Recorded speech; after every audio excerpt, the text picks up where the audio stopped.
जय भीम साथियों, देश में दलितों को लेकर राजनीति परवान चढ़ रही है। अधिकतर राजनीतिक दल इसे वोट बैंक मान रहा है और अपनी ओर खींचने का प्रयास कर रहा है। इसी खींचतान में आज ये हालत हो गई है कि कबीर, डॉक्टर अंबेडकर, पेरियार, ज्योतिबा सावित्री, फूले जैसे महान व्यक्तित्व को भी एक समुदाय विशेष या जातियों के दायरे में कैद कर दिया गया है। दरअसल ये सभी बड़े विचारक और बड़े चिंतक थे। इनके विचार सारे शोषित, वंचित, दलित तबके के लिए हैं, न कि सिर्फ किसी विशेष जाति के लिए। अब सवाल उठता है कि दलित कौन है? तो ऐसे समझिए, पीड़ित, शोषित, दबा हुआ, खंडित, टूटा हुआ, कुचला हुआ, दला हुआ, पीसा हुआ, मसला हुआ और रौंदा हुआ। ये किसी जाति, समुदाय या कोई धर्म विशेष की बात नहीं है, बल्कि वर्ग विशेष की बात है। अगर यह किसी जाति विशेष की बात होती तो बाबा साहेब के शिक्षक कोई ब्राह्मण न होते, उन्हें पढ़ाई के लिए विदेश भेजने वाला कोई सवर्ण न होता। महाराष्ट्र में अछूतों और महिलाओं के लिए ज्योतिबा फूले और सावित्रीबाई फुले ने जब पहला विद्यालय खोला था तो जमीन वहां के ब्राह्मण समाज ने ही दी थी। महाड़ के सत्याग्रह में सुरबन्ना तिपिंस, सहस्त्र बुद्ध जैसे सवर्णों ने आरबी मौर्य का कंधे से कंधा मिलाकर साथ दिया था। दरअसल कालांतर में हमारी राजनीति ने व्यवस्था परिवर्तन के इस संघर्ष को जाति के दायरे में सीमित कर दिया। विशेषकर डॉक्टर अंबेडकर के योगदान को एक तरह से कम करके आंकने की एक बड़ी साजिश है। डॉक्टर अंबेडकर जिस व्यवस्था परिवर्तन की बात करते थे वह सामंतवाद, पूंजीवाद, छुआछूत और पुरुष प्रधान समाज के विरुद्ध संघर्ष करने का आह्वान करता है। डॉक्टर अंबेडकर को लेकर हमारे समाज में कई तरह के भ्रम फैलाए जाते हैं, जबकि उनका देश से संबंधित कई मुद्दों पर स्पष्ट मत है।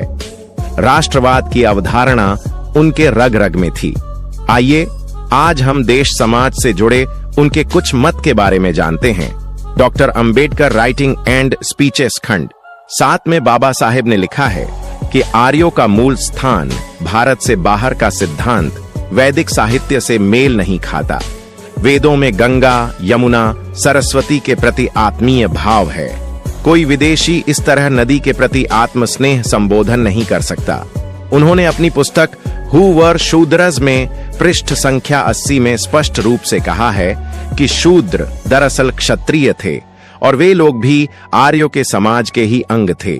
उन्होंने विदेशी लेखकों की आर्यों के बाहर से आकर यहां पर बसने संबंधित मान्यताओं का खंडन किया है। समान नागरिक संहिता केवल कानून का मुद्दा नहीं है, बल्कि लोगों की सोच का विषय भी है। फ्रांस में समान नागरिक संहिता लागू है, जो वहां के राह नागरिक पर लागू होती है। यूनाइटेड किंगडम में इंग्लिश कॉमन लॉ लागू है, तो अमेरिका में फेडरल लेवल पर कॉमन लॉ सिस्टम लागू है। ऑस्ट्रेलिया में भी इंग्लिश कॉमन लॉ की तरह कॉमन लॉ सिस्टम लागू है। जर्मनी और उज्बेकिस्तान जैसे देशों में भी सिविल लॉ सिस्टम लागू है। बाबा साहेब डॉक्टर अंबेडकर भी समान नागरिक संहिता के समर्थक थे। उन्होंने संविधान सभा में कहा था, मैं समझ नहीं पा रहा हूं कि समान नागरिक संहिता का इतना विरोध क्यों हो रहा है। यह सवाल क्यों पूछा जा रहा है कि भारत जैसे देश के लिए समान नागरिक संहिता लागू करना संभव है। उन्होंने कहा, समान नागरिक संहिता एक ऐसा कानून होगा जो हर धर्म के लोगों के लिए समान होगा और उसका धर्म से कोई लेना देना नहीं होगा। इस कानून में परिवार, विवाह, संपत्ति और मूलभूत नागरिक अधिकार के मामलों में बराबरी होगी। राज्य का यह कर्तव्य होगा कि वह लोगों के व्यक्तिगत अधिकार को सुनिश्चित करेगा और समुदाय के नाम पर उनका हनन नहीं होगा। मुस्लिमों पर डॉक्टर अंबेडकर का मत, बाबा साहब दलितों, इस्लाम से दूर रखने के पक्ष में थे। उनका मानना था कि मुस्लिमों का भ्रातृभाव केवल मुसलमानों के लिए है। वे लिखते हैं, इस्लाम एक बंद निकाय की तरह है जो मुसलमानों और गैर मुसलमानों के बीच जो भेद यह करता है वह बिल्कुल मूर्त और स्पष्ट है। इस्लाम का भ्रातृभाव मानवता का भ्रातृत्व नहीं है। मुसलमानों का मुसलमानों से ही भ्रातृत्व नहीं है, मुसलमानों का मुसलमानों से ही भ्रातृत्व है। यह बंधुत्व है, परंतु इसका लाभ अपने ही निकाय के लोगों तक सीमित है और जो इस निकाय से बाहर हैं उनके लिए इसमें सिर्फ घृणा और शत्रुता ही है। मुसलमानों के लिए हिंदू काफिर हैं और एक काफिर सम्मान के योग्य नहीं है। वह निम्न कुल में जन्मा होता है और उसकी कोई सामाजिक स्थिति नहीं होती। इसलिए जिस देश में काफिरों का शासन हो वह मुसलमानों के लिए दार उल हर्ब है। ऐसी स्थिति में यह साबित करने के लिए और सबूत देने की आवश्यकता नहीं है कि मुसलमान हिंदू सरकार के शासन को स्वीकार नहीं करेंगे। इस्लाम सामाजिक स्वशासन की एक पद्धति है और स्थानीय स्वशासन से मेल नहीं खाता, क्योंकि मुसलमानों की निष्ठा जिस देश में वे रहते हैं उसके प्रति नहीं होती, बल्कि वह उस धार्मिक विश्वास पर निर्भर करती है जिसका कि वे एक हिस्सा है।